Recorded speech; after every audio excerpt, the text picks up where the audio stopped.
কেমন হেভি লাগলো না? তাহলে হয়ে যাক সন্ধেবেলা কিছু গরম গরম। তাহলে প্রথমে ডিম আলু সিদ্ধ করে একটু কর্নফ্লাওয়ার আর ম্যাগি মশলা চিলি ফ্লেক্স দিয়ে একটা ডো তৈরি করে নিতে হবে।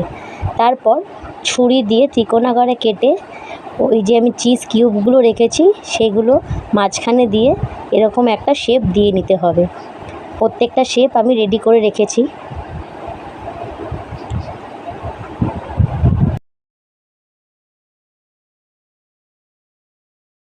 এরপর একটা ব্যাটার তৈরি করতে হবে, যার মধ্যে ময়দা, কর্নফ্লাওয়ার আর ম্যাগি মশলা দিয়ে জল দিয়ে মাখিয়ে নিতে হবে। সেই ডোগুলো এই ব্যাটারের মধ্যে চুবিয়ে, বলতে ভুলে গেছি, দুটো ম্যাগি গুঁড়ো করেও রাখবে পাশে, কারণ এই ডোগুলোর ওপরে কভার করার জন্য। তারপর সেগুলোকে সাজিয়ে রাখলাম।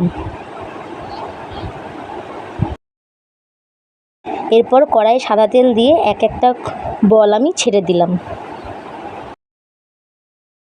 এরপর প্রত্যেকটা ভেজে আমি তুলে নিলাম। সত্যি বিশ্বাস করো বন্ধুরা, একবার বানিয়ে খেয়ে দেখো, জিনিসটা হেভি লাগবে, হেভি। যদি ভিডিওটা ভালো লাগে তাহলে সাবস্ক্রাইব করে পাশে থেকো।